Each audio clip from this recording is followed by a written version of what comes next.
Hey, Steve. Hey, Stevie, how's it going? Pretty good. Just hanging out. Yeah, hey, guess what? What? This is, the Steve and Stevie show. It's a new thing, and yeah. I decided, as you know, and I'm sure our viewers all know, I'm a pretty fabulous singer. So I decided to write a jingle for the Steve and Stevie show. Really? Yeah, so I'm going to sing it for you. Are you ready? And I want your honest opinion. Okay. Your honest opinion, okay? Here we go. I wrote the lyrics myself. Oh, it's even better. Welcome to the Steve and Stevie show. What do you think? You like how I kind of kept that last note going and going? That was pretty bad. Yeah, it was pretty bad. That's okay. You know what, guys? Welcome to the Steve and Stevie show. Now, for those of you who are tuning in who don't know us, I am Sheriff Steve, and this is Stevie. I am one of the directors at Circle Square Ranch, and Stevie does a lot of our program work and our staff hiring. And because we don't have camp this summer, which is really sad, we have time to do the Steve and Stevie show. Because we really missed you guys. We wish you could have been here at camp. So this is a little way that you guys can connect and engage with Circle Square Ranch, even though you're at home. So we hope that you really, really enjoy this. And we're here to talk to you guys about fruit. Now, I don't want you guys to get confused. We're not talking about apples, bananas, or dragon fruit. We're actually talking about the fruit of the Spirit. Okay, Stevie. Knock, knock. Who's there? Banana. Banana who? Knock, knock. Who's there? Banana. Banana who? Knock, knock. Who's there? Banana. Banana who? Knock, knock. Who is there? Orange.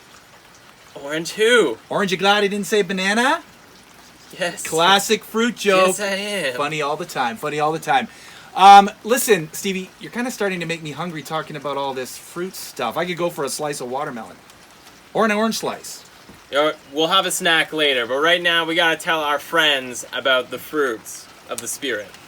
Okay, well, a good way to help you understand the fruit of the Spirit is to imagine yourself being a tree. Stevie, I want you to imagine yourself being a tree. Ready? Together?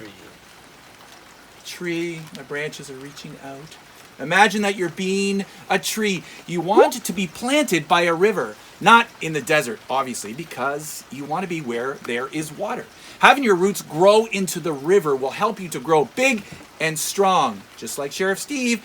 And when you grow big and strong, you will also grow really, really good fruit. And the river is like God's love. When we let ourselves suck up God's love, we grow big and strong in our heart and our soul.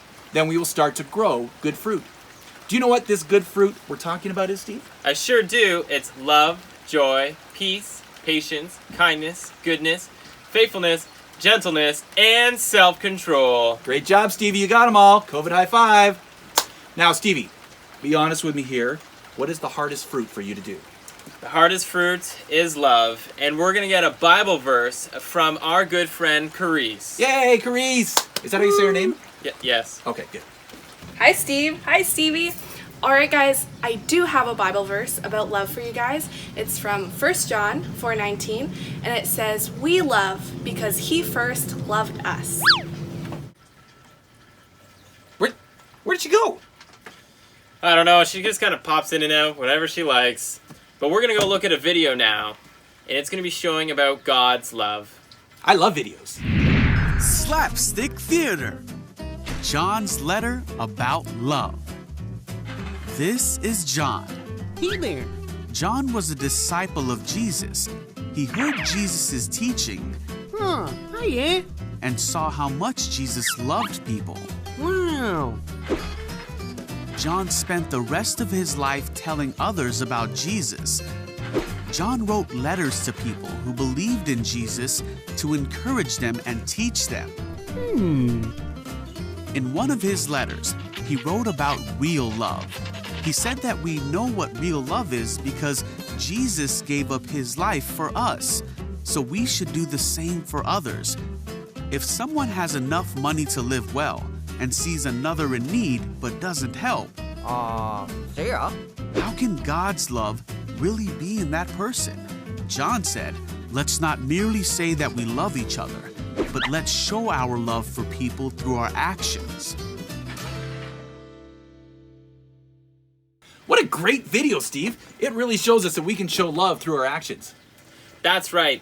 That was a great video that showed that John experienced Jesus' love firsthand, and that he was able to show that love to other people. And one of those ways that he showed his love was through these letters he wrote. You know what? We have another special guest. It's everyone's favorite barn person, Rachel, and she's going to tell us a story about how she showed love. Hi, Stevie and Steve. Thanks for letting me talk about this. Hey, campers, how's it going? We miss you so much here at camp, and the horses miss you even more. I'm just here to pop on and talk about love for a little bit. So, I want to tell you guys a story about a time that I showed love through my actions. During COVID, my grandparents needed to find a place to live, and so my parents graciously let them move into our house. There were no bedrooms available at the time, and so I was able to show love to my grandparents by letting them move into my bedroom. You guys can show love to the people in your life through actions or words. I want you to think about this week how you can do that to those around you. Back to you, Steve and Stevie. Wow, what a great story, Rachel. Thank you so much for sharing that. That was great. Love is a choice, and there was many ways that we can show love through our actions, by doing simple acts of kindness or using loving words with others. The way you spend your time is an opportunity to show love to others. God's love gives us a purpose and lets us know how valuable we are. The best thing that we can do is share that love with others. Jesus chose to show his love through his actions, and that is exactly what he wants us to do. And remember, love is showing others we care about them through our actions. You know what? We want to challenge you guys this week to practice loving others. Try and take some time and to do something for someone to show them that you love them. You know, Steve, I got a little something for you to What? show you that I love you. Aw, you shouldn't have. I got you cookies. some cookies. I love cookies, Stevie. I know. Thank you. He's given love, joy, peace, patience, kindness, goodness, faithfulness, gentleness, and self-control. Woo, woo, woo. Love, joy, peace, patience, kindness, goodness, faithfulness, gentleness, and self-control. Woo, woo, woo. Whoa, whoa. Wow, did you eat that whole box of cookies? I'm not going to lie, Stevie. I ate the entire box, The whole thing? and they were delicious. Thank you for loving me. You're welcome, even though I didn't get a cookie. Hey, listen. I didn't want you, to pack on the pounds, so I'm loving you by not giving you cookies. Gotta keep this slim figure up. Exactly. In the second fruit of the Spirit that we're going to be talking about today is joy. And we have a Bible verse for you guys. Wait, is it from Carice? It is. And Hey, Where- guys. Oh, man, my goodness. What the heck? Where'd you come from? I do have another. Wait a verse. second. Where did you get my cookie? What do you mean? Anyways, From Why everywhere. didn't I get one? Tell your Bible verse. Okay, so in John 11:15, the verse says, "I've told you these things so that you will be filled with my joy, and your joy will overflow." Wow, that was really...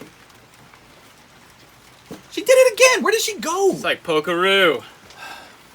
Now, we want you guys to watch an awesome skit that talks all about overflowing joy. All right, time to cut some grass.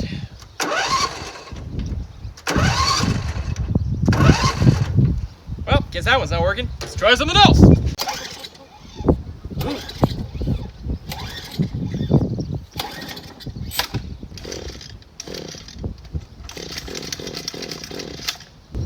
Oh well, I will come back to cutting grass later. Steve. Hey, Stevie. Hey, hey. Listen, I was kind of watching what you were doing there, and I don't understand how you didn't get so frustrated. All that stuff not working. Yeah, you know what? I was frustrated, and it's definitely not a happy situation, but there's definitely a difference between joy and happiness, and I was choosing to have joy. Even though that was a tough situation, we can ask Jesus for help to have joy even in tough situations.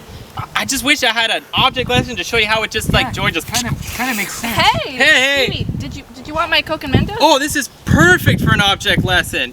What? This is a bit of an explosive situation. It's kind of like when you have joy and, just think of it like this is us, and this is joy, and Jesus gives us joy, and they just go in and, oh, no! and it just spills out on everyone. So like overflowing joy? Overflowing joy. You know, maybe next time a less messy object lesson. In fact, I kind of got it when you just said overflowing. Well, that's the point. Joy overflows onto other people. But hey, you know what, Stevie? I'm going to show joy right now. That's a good idea. Wow, that was a joyful mess. It sure was. But you know what? That's okay. With pop and candy, you can't go wrong. Exactly. That skit was a great example of how we can be joyful even if we aren't happy. There is a difference between joy and happiness. Happiness is based on what's going on in life at that moment, which can be hard because things change all the time. But the Bible tells us that we can have joy even when things are going wrong in our lives. If our joy was based on our circumstances, it would be impossible to hold on to. Our joy is not based on our grades, games, or who our friends are. It's actually based on Jesus.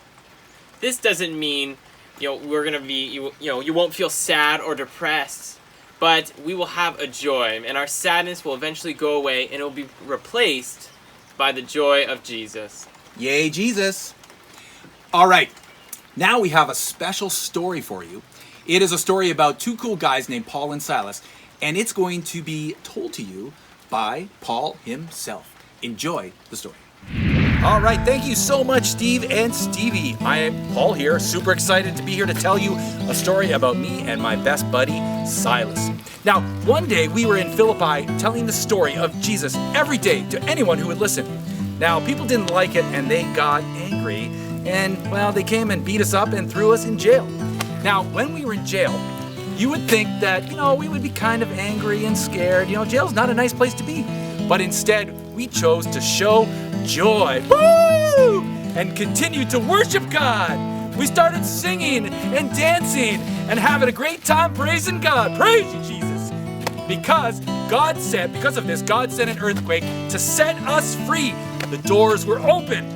Now, most people at this point would run for freedom. They'd take off, they'd be out of here. But not us.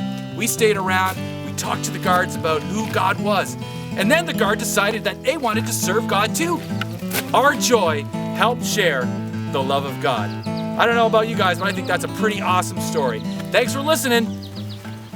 Wow, thanks, Paul. That was an amazing story. Paul is such an incredibly cool guy.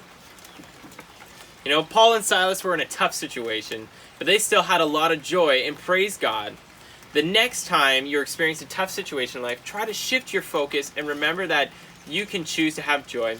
We can choose to have joy because God's promises are true and will never change. That is so true, Stevie. Joy is awesome. We want to challenge you guys again this week to practice having joy no matter what is going on around you. The next time you are feeling upset or frustrated, try and take a deep breath and remember to choose joy. Thanks, guys. And that's it for the Steve and Stevie Show. Tune in next time for the next bunches of joy. Tune in next time for some awesome fun. See you guys later. Thanks, guys. Woo! Stuck.